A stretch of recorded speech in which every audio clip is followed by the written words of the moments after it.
The message today is called the Feast of the Sevens. Leviticus 23, Yahweh spoke to Moses, saying, "Speak to the children of Israel, and you shall say to them, the feast of Yah, which you shall call them set apart assemblies, these are my feasts." Now, the first thing he says, these are my feasts. Personally, Yahweh's feasts. These are not the feasts of the Jewish peoples. That's one of the biggest misnomers in religion today when they point to Leviticus 23. Oh, those are the feasts of the Jewish people or the feasts of Israel. No, when you read Leviticus 23, they're clearly spoken. These are his feasts for his people. Now, what's a feast? The feast word here in Leviticus 23 is muadi, which literally means my feast, or muad, directly meaning an appointment, a fixed time or season. And that can mean a feast day, it can mean an assembly, it can mean a signal, but a muad is an appointment. And so think about an appointment with somebody. When you make an appointment with a doctor, you have a day and a time that you're going to go see that doctor. And when that day and time comes, you show up and you go in and the doctor will see you. But if you show up on a different day, that doctor is likely not to see you, right? He's busy. He's got a schedule. He's made an appointment with you. And in Hebrew, that word is he made a muad with you. That doctor made a muad with you. And our Heavenly Father makes muads with us. He makes appointments with us to celebrate his feast. He wants us to celebrate his feast with him on his days that he's called.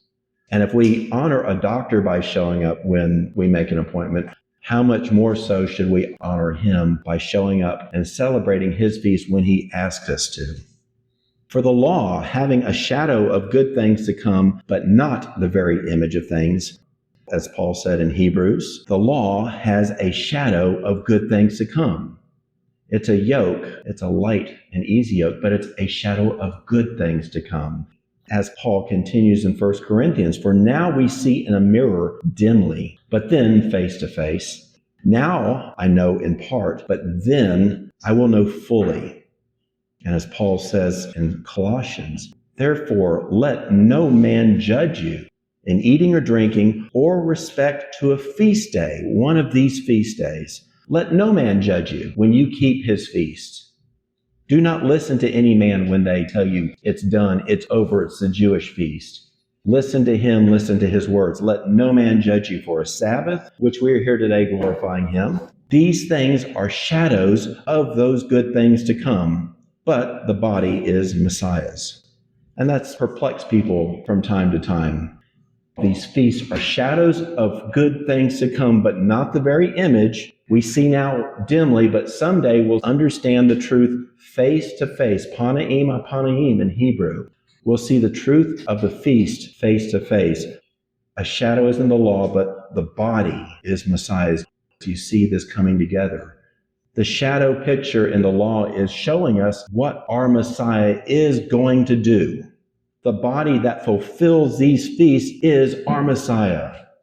These feasts are shadow pictures that we celebrate because he's coming to save us. These feasts are his blueprint, his plan of salvation for the entirety of mankind, all those that will come unto him and keep his covenant with him. That's the glory of these feasts. That's why we celebrate these days.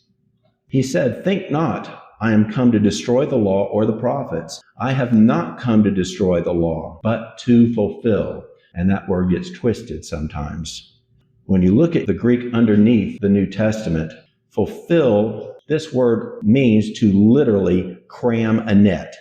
The Greek meaning of fulfill here means to cram a net. So the net is half full, but then you cram it full with fish until it's completely full. It also means to verify or accomplish a prediction or a prophecy that's in the law. Fulfill, to make come, to fully preach, or to perfect. Doesn't that all sound like things that he's coming to do? He's come to fully preach the scriptures. He's come to show us the way to perfection. He's come to accomplish these predictions, these prophecies. He's come to verify the law.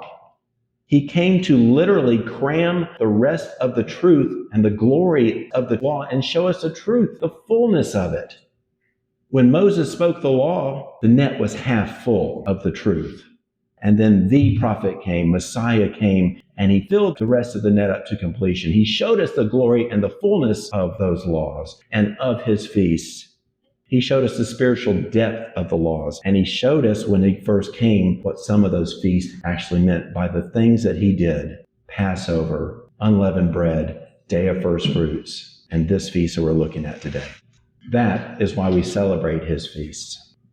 As we mentioned, appointed times. If we want second, third, and fourth witnesses, we have many. We already looked at Leviticus 23. These are my feasts, the feast of Yahweh. 2 verses later, it says again, the feast of Yahweh. It never says the feast of Israel, the feast of the people. These are his feasts. At the end of Leviticus, twice more. Even in 2 Chronicles, this is Solomon speaking, I also, his son, David's son, am building a house to the name of Yahweh, to consecrate it to him, to burn incense before him and showbread continually, and to offer up whole burnt offerings continually. And at the feast of Yahweh or Elohim. This is a perpetual statute for Israel. And just think about that verse real fast. We are his sons and daughters building our own houses to his name right now. As we saw last time, we are the temples now. We are his appointed and anointed places for his spirit to live in. The 2 temples before were his places to stay for his spirit. We are now his temples, and we are now building our houses, our temples, to his name for his glory, to consecrate ourselves to him, to give ourselves to him, to burn incense before him, to pray continuously to him. What is the showbread? It's the beautiful unleavened bread, to live a righteous life, to offer up whole burnt offerings continuously. What is that? That's the fruit of the Spirit. That's giving to others. The fruit is love, charity, joy, compassion, long-suffering, taking care of those in need. Those are our spiritual whole burnt offerings that we are to continuously look to provide to him. Why are they whole burnt? For us, we do the work and we spend time, we spend money, and we spend resources giving unto others. It's gone to us. That means it's a burnt offering. It's gone, but it's given unto him and it blesses others. These feasts are perpetual statutes, and when you see the full glory of them, you start seeing that narrow path that he wants us to walk, and it's a beautiful path.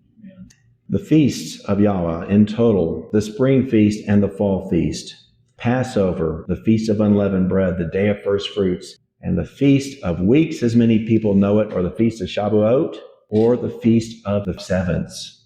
And then the fall feast, the day of trumpets, and it is the day of trumpets and not the feast of trumpets. Day of Atonements, Feast of Tabernacles, and the 8th day. He came and fulfilled during the spring feast. He did impart everything associated with each of those. And when he comes back here soon, he's coming to fulfill these fall feasts as well to the same level of perfection that he fulfilled the spring feast with. Should we not celebrate what he's done and what he's coming to do for us? As I mentioned, the last of the spring feast is called Shavuot. It literally means sevenths. When you look at the literal meaning of it, Shavuot means sevenths, which many people now look at as weeks. And you shall number to yourself from that day, from the day after the Sabbath, during the Feast of Unleavened Bread. On that day you offer the sheaf, which is the wave offering, the first fruits of the barley harvest. You number 7 full weeks. And the tomorrow after that last week, you shall number 50 days, and that will be the Feast of Shavuot, the Feast of Sevens, the Feast of Weeks. And Shavuot is plural, Sabbath, sevenths. This feast day is a day of rejoicing before our Father with free will offerings. That's what he's told us to do during this day, to rejoice and have free will offerings, just as we saw in Chronicles a few seconds ago. You shall keep the Feast of Weeks to Yahweh thy Elohim, according as your hand has power in as many things as Yah shall give you. What does that mean?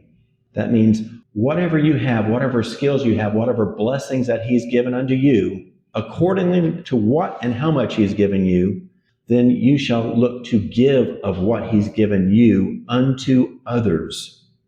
That's what we're being called to do during this feast. How he has blessed you, now go take that and help others with that. And then rejoice while you're doing that before him. You and your son, your family, and the stranger, and the orphan, and the widow that dwells among you. Wherever Yah shall choose that his name should be called there. He called his name in Jerusalem and will again one day. He's called his name where his temple is. And you, each one of you are his temple. And you shall remember that you were a servant in the land of Egypt, and you shall observe and do these commands that I've told you for this feast day. We were slaves to sin in this land, but now we observe and do these commands, and we are set free. You shall call this day a convocation. It's a set-apart day to you, a holy day to you, as many know it. You shall do no servile work. You shall be a servant to no man and work for anybody on this day. It is a perpetual statute throughout your generations in all your habitations. If you have a father and a mother and you live somewhere, that means this ordinance is for you. Do what he tells us to do. Rejoice in this feast day and look to give unto others gladly, willingly. The stranger, the orphan, and the widow that dwells among you. That's who we should be looking to give most to. That's where his heart is.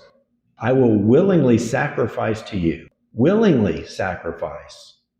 Back in the days, they gave calves and goats and sheep to willingly sacrifice. Today, we give of ourselves to sacrifice. Freely, you have received the blessings that you all have. Now, freely give. Messiah told that to his disciples going out 2 by 2 in the day, and they took their blessings that they had. They could heal the sick, cast out demons. But as he has given us, we are also to freely give of them. Truth, I say unto you, inasmuch as you've done it unto one of the least of my brethren, you have done it unto me. The sheep and the goats to his left hand and the sheep to his right. And as you have blessed the stranger and the orphan and the widow that dwells among you, you are a sheep. You are on my right-hand side. You will enter into the glory that I've set aside for you. Well done, my good and faithful servant. The sheep are those that have blessed those in need. We are looking to take our blessings and gifts and put them in the hands of people that need them and not just to build a nicer building. Pure religion and undefiled before Elohim and the Father is this: to visit the fatherless and the widows in their afflictions and to keep himself unspotted from the world. We are looking to keep ourselves undefiled, and we looked at that last time. The other half is to visit the fatherless and the widows in their afflictions, just as he had a second witness in the parable of the sheep and the goats. These things are the weightier matters of the law. Okay, I'm not going to turn this into a Greek class. When you do a math problem in school, you remember you didn't get full credit until the teacher said, show your work. So I'm just putting this out there if anybody wants to dig into this at a later point. This feast in Greek, in the Septuagint, is Abdomedon. In Exodus 34, it's the Feast of Weeks, as we have it transcribed in the Septuagint, and of course in our Bibles as well, or Shavuot, it depends. But in Greek, it's Abdomedon. The same thing in Numbers 28, the same thing in Deuteronomy 16 in 2 places, and also in 2 Chronicles 8. So this is a consistent use of the same Greek word to describe the name of this feast, Abdomedon. So what is that? Well, before I show you, we look also at what we have in the Masoretic text, the Hebrew that we have that's extant, to see if that lines up. And it does. In 4 of the 5 places that it's used in the Septuagint, you have Shavuot. So you have what we saw before. Shavuot means sevenths, plural, sevenths. And there's one outlier there, but it's the same, and I'm going to show you that a little bit later. And that is partially extant also in the Dead Sea Scrolls, as we can use for a third witness to some extent. And when I say partially extant, that means that the whole verse was not contained. It just wasn't there. You have scraps of the Dead Sea Scrolls, and that scrap showed parts of those words. There's one other mention of this feast, and it's in the New Testament, Acts 20. But it doesn't match any of the other names that's in the Old Testament. So at the top in Exodus 23, that is actually the gathering of the first fruits of the harvest, is what that Hebrew is saying, or the Greek, and witnessed to in the Dead Sea Scrolls, Qumran. But in Acts 20, we come up with a new name, and it's called Pentecostos. Pentecost, a new name. Another witness in Genesis 29, when Jacob was looking to wed Rachel, and he ended up with Leah initially. Jacob wanted to know what happened, and Laban answered him and said, "It's not done this way in our country to give the younger before the elder. Fulfill then her sevens," as it says in Genesis 29. But again, when we look at the Greek, it's ebdoma, which is an ordinal number of seven, which again means sevens. So again, everything in the scriptures points to this word that's being used for the feast of what we call weeks as sevens, both in the Hebrew and the Greek. A modern dictionary that's online, epta, which is the cardinal number seven, the number seven in Greek, and then hebdomas, which is the ordinal number, which is the counting number, right? If you have seven things, you say there's seven, but if you want to say that's the seventh thing, then you don't say that's seven, that's the seventh. So that's cardinal and ordinal. This is all lining up even in modern dictionaries, modern translations. In the New Testament, we have a witness in John 4 as well, that the seventh is abdomon. So why did it get transcribed to weeks? Well, it wasn't that way in the beginning, because when the Septuagint was written about 280 BC, after Alexander the Great, the empire split. His Macedonian calendar was being put into place, but the Greek calendars that were there before, of which each city-state before Macedonia came into existence had their own calendar. None of those about 15 Greek city-states that had calendars, none of them had weeks in their months. Each of them had 12 months. None of them had weeks. Most of the calendars were just counting days in their month. 1 through 29, 1 through 30 for the Greek calendar. No weeks. Some of them had 3 subdivisions. They were called decades, subdivisions of 10. So there was no such thing as a seventh being a week in Greek. So the translation was not weeks when that was written. That's the point. The point is that it was sevenths when the Septuagint was written from Hebrew to Greek. And that's verified by Hippocrates. When you pull up some of his writings, he actually commented on a treatise on the number 7, on the sevenths. Historical records of the Greeks of that time saying that word, abdomodon, is sevenths. Modern translations and modern dictionaries showing it sevens. The New Testament matching up with the Septuagint, the Masoretic text, the Hebrew, matching up with this. It all matches. But we call it weeks now. Some say that this feast day started at the giving of the Spirit, or maybe back when Yah gave the 10 Commandments, that's when this feast day started. Well, guess what? On the new month of the 3rd month, the first day of the new month, Noah went forth from the ark and built an altar on that mountain. And then, in response to that, Yah set his bow, his rainbow in the clouds, for a sign of the eternal covenant that there would be no more floods on the earth. For this reason, it is ordained and written on the heavenly tablets that they should celebrate the Feast of Weeks, the Feast of Sevenths, in this month once a year to renew the covenant every year. The first time that it's celebrated on earth is right there after Noah got off the ark. He wasn't the only one. Abraham, starting with his name Abram, he started celebrating this feast. In the 3rd month, in the midst of the month, on that day, Yah made a covenant with Abram. To your seed, I will give this land. And then on that day, we made a covenant with Abram as we had covenanted with Noah in this month. So the same day that the covenant was made with Noah was made with Abram for this promise, this covenant. A covenant with Noah and a covenant with Abram, both on the same day. And Abram renewed the festival, this feast, the Feast of the Sevenths, for himself forever. And later on, he did it again. In the 3rd month, in the midst of the month, Abram celebrated again the feast of the first fruits of the grain harvest, which was that extra name that we saw in Exodus before. And then Yah told Abram, your name from henceforth, even forever, shall be called Abraham. I'm changing your name, and this will be your name forever now. And I shall establish my covenant between me and you and your seed after you throughout their generations for an eternal covenant.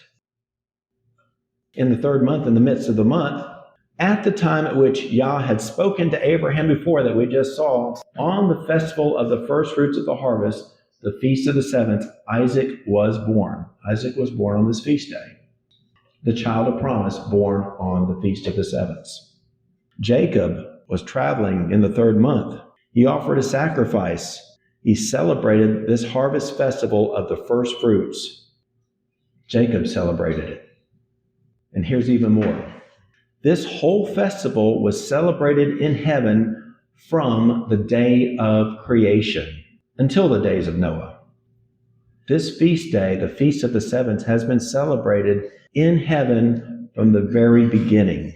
And then Noah celebrated on earth. But then after Noah's death, Noah's sons did away with it. They forgot it. They forgot this feast until Abraham observed it anew, and Isaac and Jacob and his children observed it. Up until your days, almost, Moses, but in your days, the children of Israel once again forgot this feast until you have now celebrated it anew on this mountain of Sinai. So think about that pattern. Noah celebrated it, and then it got forgotten. Abraham, Isaac, and Jacob celebrated it, and then it got forgotten. Moses and the children of Israel celebrated it, and they do still celebrate it in a way. But for the whole house of Israel, we have now again forgotten it. In the New Testament, for Paul had decided to sail past Ephesus that he may not have to spend time in Asia, for he was hastening, if it were at all possible for him, to be in Jerusalem on the day of Shavuot. This is during Paul's missionary trip. And he's way off on the western coast of Asia Minor. And he's got all these seeds that he's planted, all these assemblies that he's planted. And he sails past them all. Isn't that his priority as the apostle, to sow seeds and bring up his assemblies?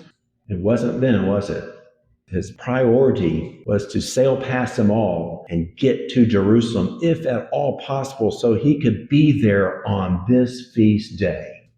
That's 30 years after the crucifixion and the resurrection and ascension. That's our time. This is our age that he did that. Paul said, neither against the law of the Jews, which is the law spoken on Sinai, neither against the temple, nor against Caesar have I offended in anything at all. And this was when he was on trial at King Agrippa before he went to Rome. And he's telling them all, I have not sinned at all.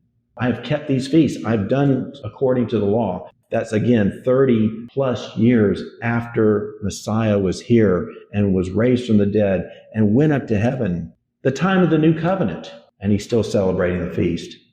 As Yah said, these feasts are for all your generations and all your habitations. What about the times to come? It's going to be brought back one more time. Messiah is coming back. Yahushua HaMashiach is coming back. And when he comes back, he's setting things aright. It shall come to pass from month to month and from Sabbath to Sabbath, all flesh shall come to worship before me in Jerusalem, says Yahweh. He has delivered his people, the remnant of Israel. I'll bring them from the north and will gather them from the end of the earth to the feast of the Passover. That's very plain to see that he's coming to gather his elect, his chosen from the ends of the earth. And when he's done that, we're going to be celebrating the feast of Passover with him in Jerusalem. And it shall come to pass that whoever is left of all the nations that came against Jerusalem and failed and were torn asunder at Armageddon, whoever is left of them shall even come up every year to worship the King, Yahweh Almighty, and to keep the Feast of Tabernacles. These feasts have never gone away, but the traditions of men and the powers of this world have caused deception. Proclaim a set-apart convocation unto you. It shall be forever in all your dwellings throughout your generations. Now this is the Feast of Weeks and the Feast of First Fruits. As I say, it is the Feast of the Sevenths when you read underneath the English. This feast is twofold and of a double nature, according to what is written and engraven concerning it, celebrated. Right under there is Ethiopian, that I pulled from Jubilees, the Ethiopian text of Jubilees. But what it says, the word here for weeks is with a change of vowels, the word for oaths. There is a connection between sevenths and oaths. What is an oath? it's one person saying they're going to do something, right? What happens if two people say they're going to do something for each other? An oath is spoken to one and an oath is spoken back. That's called a covenant. So you can see in the Hebrew, Shabbat or Shabbat is sevened, literally, or to be complete, or to take an oath, or 7 times, the seventh, to fill to satisfaction, literally or figuratively, to be full. That's what we were showing before. He came to fulfill, he came to make full. Hopefully you're starting to see all this coming together. Seventh, oaths, fulfillment, perfection, rejoicing. So what are these feasts? The feast of the seventh, the giving of the instructions, the giving of the law, what we term as the Old Covenant. In the 3rd month, they got to Mount Sinai. Yahweh descended upon the mountain, and the smoke ascended as the smoke of a furnace, and the whole mount quaked greatly. And the voice of the trumpet sounded long and waxed louder and louder. Yah came down upon the mountain. Yahweh called Moses up to the top of the mountain. He went up and said, in this year, you celebrated the Feast of Weeks right here in this 3rd month. You celebrated anew on this mountain. There is no place in the Old Testament that says that the day that he came down and said the 10 Commandments, does not say anywhere in the Old Testament that that was the day of the sevenths. But in Jubilees, it tells us that they are connected. This is the day, of course, he gave the 10 words, the 10 instructions, the 10 Commandments. He spoke all these words, and we know that thy word is truth. Messiah said, Father, thy word is truth. This feast is of 2 parts, right? The first part was the giving of his instructions, the giving of his commandments. The second part was the giving of the Spirit. Hebrews 8, Jeremiah 31. Behold, says Yah, I will make a new covenant with the house of Israel and with the house of Judah. And at the Last Supper, he said, this is my blood of the New Testament, which is shed for many for the remission of sins. But I won't drink from the fruit of the vine, from this cup, henceforth, until the day when I drink it with you anew in my Father's kingdom. So what's the testament that he's speaking of? Testament in Greek is a contract, a covenant. We just know it as a testament, but he's talking about the new covenant, which is what's spoken of in Jeremiah 31 and Hebrews 8.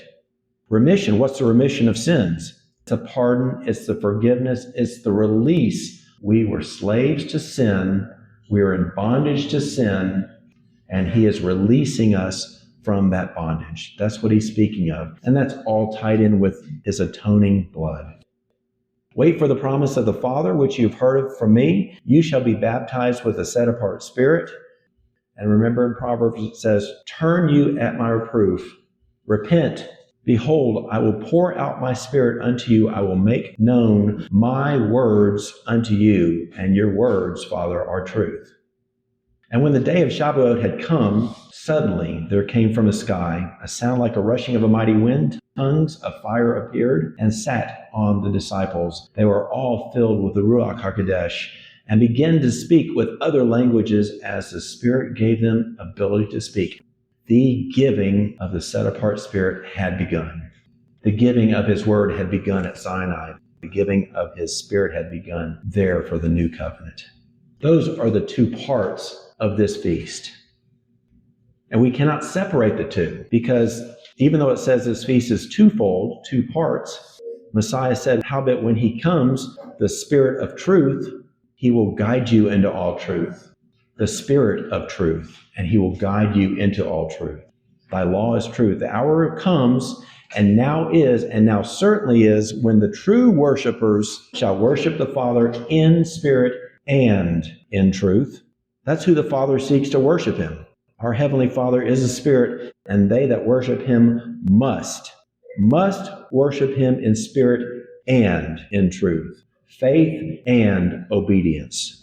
And everyone that shall be saved and escape by his works and by faith, whereby you have believed, all of those shall be preserved from the perils, and they shall see my salvation in my land.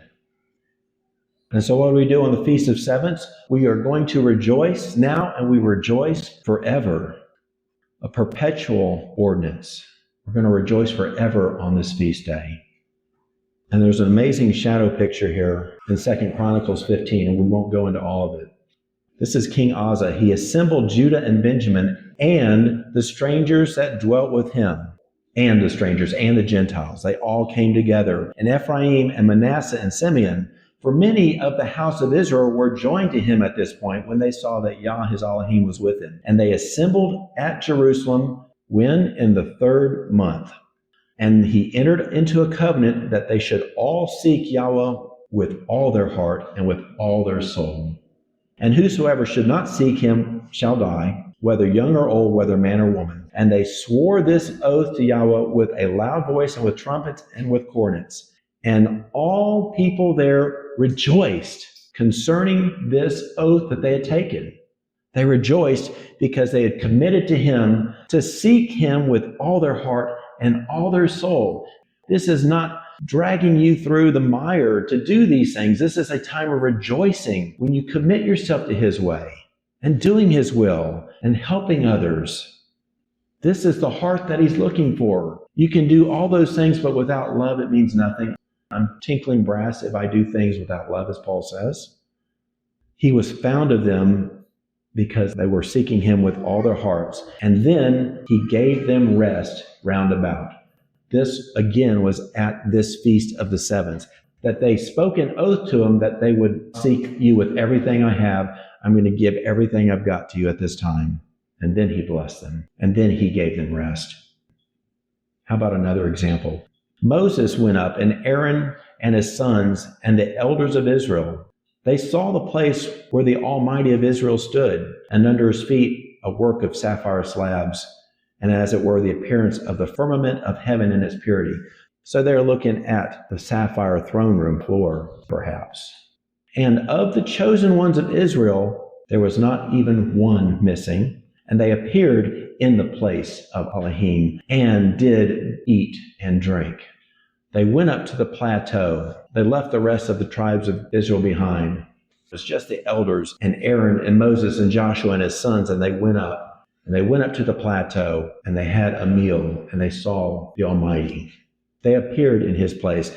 It says in Jubilees, Israel forgot it until you celebrated it anew on this mountain, for it is the Feast of the Sevens. And so the question is, this is the time of the feast, but were they celebrating it when he spoke the words, and they were all carrying it fear and scared for their lives and crying out, don't let us hear him anymore? Or was the celebration right here when the elders went up and Joshua and Moses and his sons, and they sat there and they had probably the best meal that they've ever had on a beautiful plateau right underneath the peak of Mount Sinai. And you look up at the mountain and you can only imagine seeing him there in that sapphire plain. And boy, wouldn't that be a day of rejoicing. They got through Pharaoh, trudging through the wilderness. They passed through the Red Sea when they thought they were doomed. They didn't die when they heard him speak. And now he's brought them up and he's giving them a meal and they're rejoicing. And perhaps that's what Jubilee 6 is pointing to as the day. A little more information for you. There are 7 high Sabbaths in the spring and fall feasts. 7 if you count them. The first and the 7th day of unleavened bread, this feast of the sevenths, the day of trumpets, the day of atonements, the first day of the Feast of Tabernacle, and the 8th day, as it's called in Leviticus 23:36. There are 7 high Sabbaths. Also, 3 times in the year shall all males appear before Yahweh in the place at which he has chosen. 3 feasts are the Feast of Unleavened Bread, the Feast of Weeks, the Feast of the Sevenths, as we call it today, and the Feast of Tabernacles. You shall not appear before Yah your Elohim empty, each one according to his ability, according to the blessing which he has given you, which we've read before. We looked at the parable of the sheep and goats. Now let's look at the parable of the virgins. The kingdom of heaven is likened to 10 virgins, 5 of them wise, 5 foolish. They that were foolish took their lamps, but they did not take oil with them. While the foolish went to buy, the bridegroom came, and those that were ready with the oils, the wise virgins, went in with him to the marriage, and then the door was shut. Afterwards came the foolish virgin, saying, Lord, open to us. And he answered and said, Truth, I say unto you, I don't know you. They appeared empty. They did not have oil. They were not ready. I want to put ourselves back 2,000 plus years ago.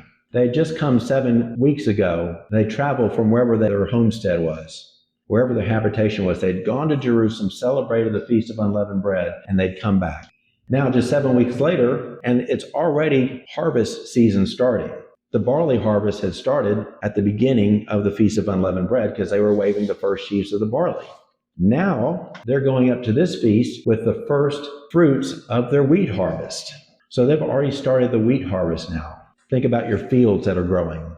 And the ones that are in northern Galilee, 80 to 90, 100 miles away, when they had to travel that, they didn't take a taxi. They traveled by foot or by donkey. It would take someone walking from north of the Sea of Galilee to get to Jerusalem about 6 days. And then they'd celebrate the feast for 1 day, and then they'd turn right around and walk back another 6 days. So you're walking basically 2 weeks to celebrate one single day in the midst of your harvest season. So you've got big work to do when you get back. They valued this feast. It's a continual feast. And when we look at the pictures, the way that the feasts are laid out, you start seeing patterns. And with him, there are no coincidences. As we spoke, there are 7 Sabbaths that you count, and after 49 days, the next day is the Feast of the Sevens, which is that first line.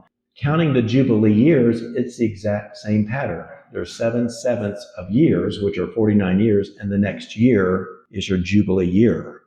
The Feast of the Sevens and the Jubilee year counting is the exact same pattern. Then, when you look at the millennia, 7 millennia, everyone, 6 millennia for men to work, 1 for his millennial kingdom. If you lay that out underneath them, and then you put the eternal, the New Jerusalem after it, it's the same pattern. There's more patterns. I am Aleph and Taw, the beginning and the end, which is, which was, and which is to come, the Almighty, as he says at the beginning of Revelation. If you take those 3 feasts that we're supposed to go up to Jerusalem for and lay them out from day 1 to day 7, this is a pattern that you get. And you can see the first day is Passover. And you start celebrating Passover at even in darkness, right? And then you have the first day of unleavened bread through day 7. And then you count the Omers, 49 days, and the 50th day is the Feast of the Sevens. And then later on the fall feast, the first day of Tabernacles to the 7th day, and then the 8th day. And when you say, I was, I am, and I will be, and you lay it right over it, then I was, the only one that sticks out is Passover. It's in darkness. In the beginning, darkness was over the deep, and he was. And I am, during this time now, is when all the things are happening. From the first day, the very first day of unleavened bread, when you look at that from a millennial basis, it's a set-apart day. Why? Because he said at the beginning of the book, let there be light, and there was light, and it was good. And that was the first manifestation of something physical, and he is the light of the world. He became a physical manifestation from the Almighty, from his Father right there. That's why it is a high Sabbath. The 7th day, you can see that almost every 7th day is a Sabbath, except for the Feast of Tabernacles. The high Sabbath goes to the 8th day, which sticks out at the end. But again, at the end, he will be. I was, I am, I will be. You start seeing some amazing patterns, and there's more, but I'll leave it at that. So what are we celebrating on this feast day? Is it just the giving of his instructions and the giving of the Spirit? No. We're celebrating all of the sevens. It said it's the Feast of the Sevens. So every 7th is something to celebrate on this day. This feast, at the end of the spring feast, setting out on its own, almost between unleavened bread and tabernacles, look at it as the linchpin for his plan of salvation. It's in the center, and it's the linchpin. It's got connections to every other feast and celebration that we have. So what are they? The Sabbath, the 7th of the days, the 7th day of unleavened bread. This feast day, the Feast of the Sevens, the Day of Trumpets. How is that? Well, it's the 7th month, the first day of the 7th month. And as we know now, it's at the 7th trumpet that we're looking forward to. The 7th day of Tabernacles, which is the last great day. The 7th of years, which many know as the Shemitah year. The Jubilee, which is the same counting pattern, the 7th of the sevens of years. The covenant of the 7th, which we will show in here in just a few minutes. And the 8th day, which, as we showed before, is the 7th high Sabbath. He's got connections to almost every single one of his other feast days on this day by calling it the Feast of the Sevens. It's the linchpin. And remember, there's covenants all through it. We saw the covenant with Noah, the covenant with Abraham, the covenant with Messiah coming. It's a day of covenants. After all this glory we're looking at and all this much to celebrate, what does a lot of Christianity think about this day now? The giving of the Spirit, Pentecost, which is beautiful. But again, look at everything that he wants us to think about and celebrate it with the Feast of the Sevens. And now look what it's been cut away to, right? Who is in control of this world? Ha-Satan. What is his intention? To infiltrate, mix, hide, deceive, desecrate, and destroy anything that Yahweh blesses or sanctifies. And those are all the things that he has blessed in the scriptures. And one of the things that he's blessed is his feasts. So what has Satan done here? He's chipped away at the glory that is in this feast until all that's left. And the only thing that he can't chip away is that statement in Acts 2 where it says, on the day of Pentecost, the Spirit came. He couldn't do anything with that, but he could change the day on it. And then hide the rest of the glory for the seventh of what it really means. Celebrating the Sabbath. I gave them my Sabbaths that they should be a sign between me and them. A mark of the Most High upon us.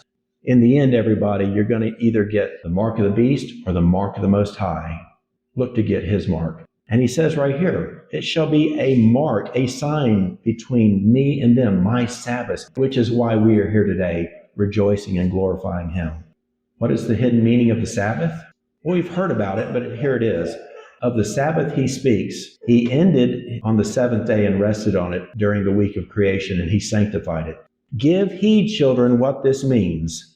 He means that in 6,000 years, Yahweh shall bring an end to all things, for the day with him signifies 1,000 years. And this he himself has bared me witness, saying, behold, the day of Yahweh shall be as 1,000 years. Therefore, children, in 6 days, meaning 6,000 years, everything shall come to an end. And he rested on the seventh day. And this is what he means, when his Son shall come and shall abolish the time of the lawless one, then he shall truly rest on the seventh day. That's the spiritual depth of the Sabbath. Feast of unleavened bread, the seventh day.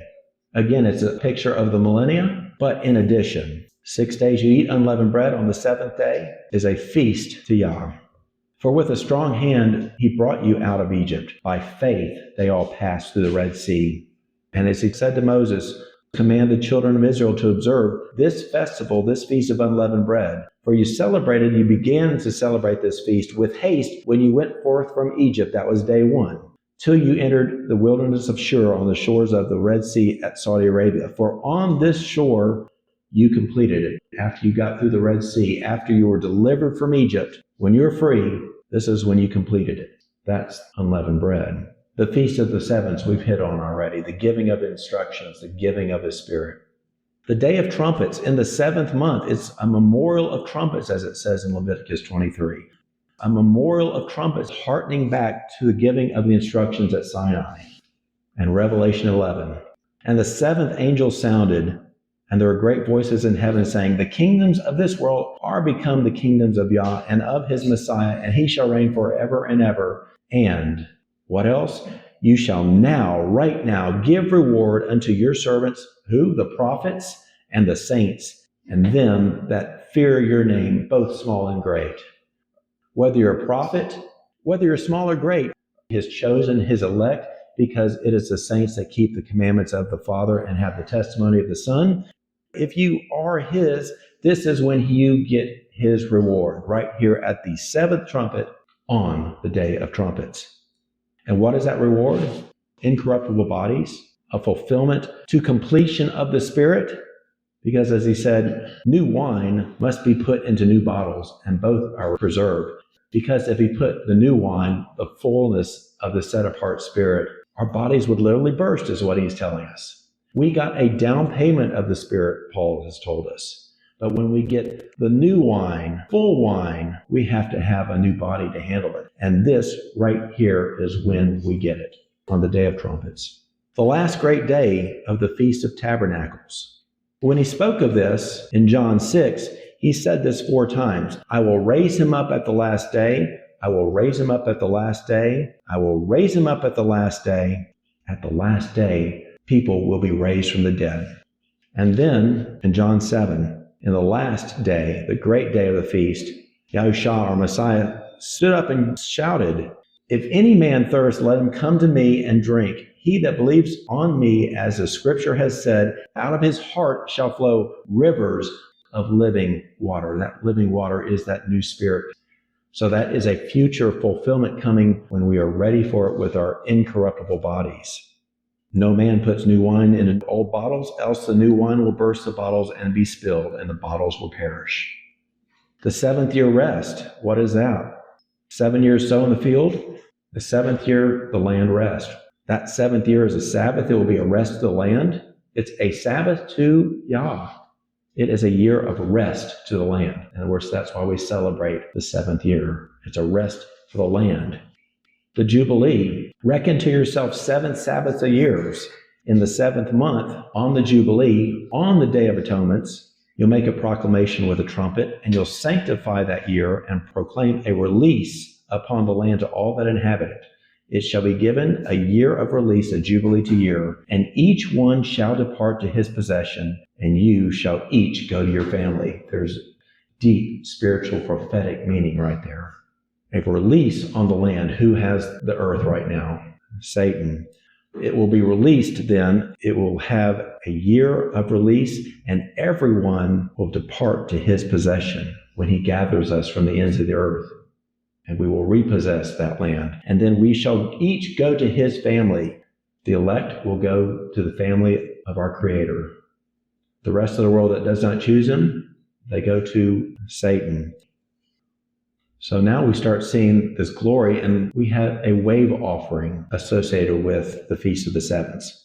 This is the first fruit that everybody was bringing from their habitations. That 6-day journey up to Jerusalem, each was bringing their first fruits. Bring from your dwelling loaves as a wave offering, 2 loaves. They shall be baked with leaven, which is very different from most sacrifices to him. Almost everywhere else is unleavened. But here is 2 leavened loaves of the first fruit to Yah, the first fruit. Leaven means sin. The leaven of malice and wickedness, as Paul says. So these 2 loaves spiritually have sin in them that we're waving before Yahweh as the first fruits of our harvest. Well, we look at Ezekiel 37 for that answer. And the word of Yah came to me saying, Son of man, take for yourself a rod and write upon it Judah. Take for yourself another rod, and you'll inscribe it for Joseph, Ephraim, and you shall join them together for yourself. Behold, I take the whole house of Israel out of the midst of the nations. I will gather them from all that around them, and I will bring them into the land of Israel. Those 2 leavened loaves represent the 2 houses, the house of Judah and the house of Joseph. The house of Israel, or the house of Ephraim, is mentioned 3 different ways in the prophecies. The house of Judah and the house of Israel. They will be joined together, and we are presenting ourselves to him as sinful men and women, sinful creatures before him, but knowing he's going to take care of the rest. And those 2 loaves will be joined, and they're waving before him as the first fruits of his harvest of mankind. That is the first resurrection in Revelation. It's amazing what even the sacrifices will tell us. Quick recap. This feast is twofold. We saw the twofold, the giving of his instructions and the giving of his spirit. Now it says also double nature. The Feast of the Sevens. You shall keep to me a feast of the weeks, which is the Feast of the Sevens, the beginning of the wheat harvest, the first fruits. And you shall keep the feast of the harvest of the first fruits of your labors, whatever you shall sown in your field. And we've talked about that. From Sabbath, the Feast of the Sevens, the trumpets, tabernacles, all the glory. There's still 2 more sevens to rejoice in. The first one is the 8th day. It's the 7th high Sabbath during his feast. Revelation 21. I saw a new heaven and a new earth, the set-apart city, New Jerusalem, coming down from Elohim out of heaven, prepared as a bride adorned for her husband. I heard a great voice from heaven saying, Behold, the tabernacle of Elohim is with men, and he will dwell with them, and they shall be his people. We have joined his family, and Elohim himself shall be with them, and shall be their Elohim forever. And at that point, he will wipe away every tear from all of our eyes. What a day that's going to be when he will finally wipe away all of our tears and all of our sorrow and all of our sadness. And there shall be no more death, nor sorrow, nor crying, nor shall there be pain, for the former things have all passed away. And we shall see his face, and his name shall be in our foreheads. We have joined his family. That's the first of those 2 sevens that we rejoice in. What's the second one? It is the everlasting covenant to come. We've looked at a whole bunch of covenants. We know of many covenants in the scriptures, and there is at least one more covenant coming. It's an everlasting covenant. We go back to Ezekiel 37, the valley of dry bones that we're looking at, the 2 sticks coming together. Same glorious prophetic chapter. Son of man, these are the whole house of Israel. Prophesy, I will open your tombs, and I will bring you up out of your tombs, and I will bring you into the land of Israel. I will take the whole house of Israel out of the midst of the nations, among whom they have gone, and I will gather them from all that are round about them, and I will bring them into the land of Israel. That has not happened yet, I hope everybody knows. That's coming soon. He's coming soon, first at the day of trumpets, at the 7th trumpet, for his first fruits, to bring us from out of the nations. And then I will make them a covenant of peace, a covenant of shalom. It shall be an everlasting covenant with them, and I will establish my sanctuary in the midst of them forever. It's a subset with them. People will come at the end of his wrath, after the 7 vials, at the end of Armageddon. That's in scriptures, that the people will still come from the ends of the earth, walk by ship to Jerusalem and start celebrating. But the covenant, for his first fruits, he will gather the people from the ends of the earth, and it's with them that the covenant will be made, and it will be everlasting. We're in the new covenant right now. There's a newer covenant coming, and it's an everlasting covenant. What is part of it? Going back to Jeremiah 31, it's 38 in the Septuagint, behold, I will make them a new covenant. After those days, after I make that new covenant, which we're in right now, after those days, I will surely put my laws into their mind and write them on their hearts, for all shall know me. How do we know him? John says it clearly. We know him if we keep his commandments, plain and simple. But this is the promise that he has promised us, even eternal life, by the anointing which you have received of him that abides in you. That same Spirit, his Spirit, that same anointing teaches you of all things, and it is the truth. You shall abide in him. Whoever keeps his word is perfected through his love. He will complete the good work that he has started in you. And thereby we know that we are in him. Just like they did in 2 Chronicles, the feast that Asa had. Ask and it shall be given to you. Seek and you shall find. Knock and it shall be opened unto you. Seek with all your heart, mind, soul, and strength. What's the next part of this everlasting covenant? A new name. Just like it showed before, your name, Abram, from henceforth, even forever, shall be Abraham. Jacob got a new name on the 22nd day of the 7th month, which just happens to be the 8th day, the day that eternity happens. He gets a new name and is renamed Israel. And Yah appeared to him by night. Your name shall not be Jacob anymore, but Israel your name shall be. And what about in Revelation? The continuation of the shadow pictures of this promise for this covenant. To him that overcomes, I will give to eat of the hidden manna, and I will give him a white stone, and in the stone a new name written, which no man knows except the one that gets it. Each of us is going to get a new name. He's going to bestow on us an everlasting name, and it's our name. Think of it as our new first name. But we're joining his family, right? We're going to be his sons, the sons of the Almighty, the sons of the Father. We're joining his family. That's what scriptures show us. And Messiah says, I will write upon him or her my new name. That's our last name. That's our family name. We're getting his new name as our new family name. And when does that happen typically? What's a good example of when somebody gets a new last name? Married. Or marriage. When the wife is joined to the husband, the lady takes the name of the head of the family. And we will take the name of the head of our family. Keep a feast to me 3 times a year, the feast of the harvest of the first fruits of your labors. Whatsoever you have sown in your field. And we've talked about this now. The harvest of the first fruits of all your labors, whatever he's blessed you with, bless others. That's what we're celebrating here. And behold, I send my angel, my messenger, which was Messiah, that he may keep you in that narrow way that leads to life that few find, that he may bring you into the land that's been promised unto you, that he has prepared for us. Now take heed to yourself and hearken to him. Hear and obey, Shema. Disobey him not, for he will not give way to you. He will not listen to your excuses. For my name is on him, and then his name will be on us.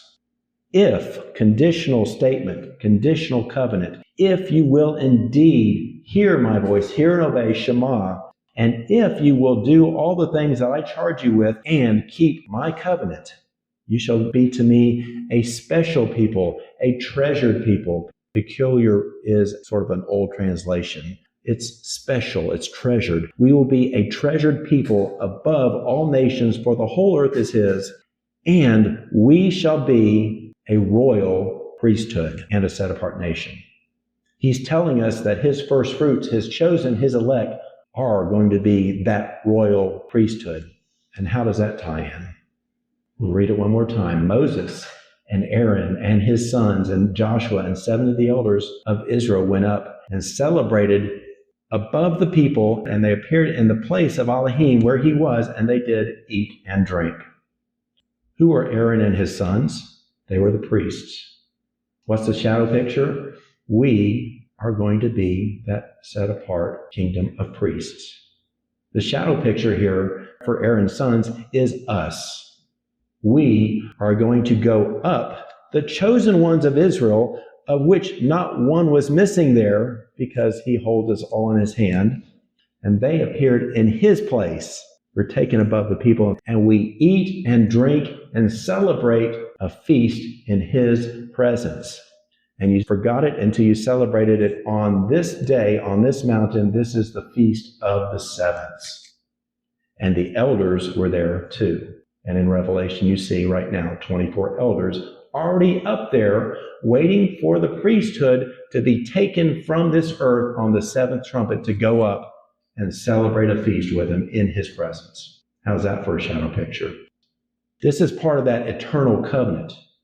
And there's more. We need a second witness, don't we? Genesis 29, Laban made a marriage feast. And it was even, and Laban took his daughter Leah and brought her into Jacob. Jacob wanted to marry Rachel.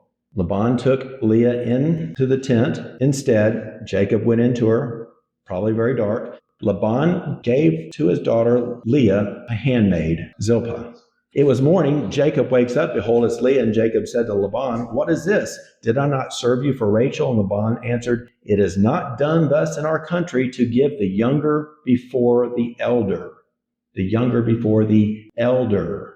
Fulfill then her sevenths, as it would be in Greek, sevenths, and I will give to you her also in addition for your labor, which you labored with me, yet another 7 years. And Jacob did so and fulfilled her sevenths, Leah's sevenths, and Laban gave his daughter Rachel to wife. And Laban gave his daughter Rachel also a handmaid Bilhah for a handmaid to her. And then he went into Rachel. And then Jacob served Laban 7 other years. This is the picture of the wedding seventh that we just read in Genesis 29. Jacob fulfilled 7 years. Laban arranges a wedding feast. Jacob goes in the darkness. He wakes up, sees Leah, and Leah has a handmaid named Zilpah. Laban agrees then to give Rachel also to Jacob when this seventh is over, this time of the seventh. What is this time of the seventh? This is a covenant of sevenths. It's a marriage covenant happening between, well, it was supposed to be Rachel, but it's now Leah and Jacob. This is a wedding covenant, but a covenant of sevenths, as it just said right there. Fulfill then her sevenths. Fulfill this covenant of sevenths to Leah, and then I'll give Rachel to you as well. Jacob fulfills the 7th covenant with Leah. He gets Rachel, and then he fulfills the remaining 7 years. Now, this is where it gets really interesting. Laban, when you look at the Hebrew, means white. and the root of that is to make white. So the noun is white, the verb is to make white.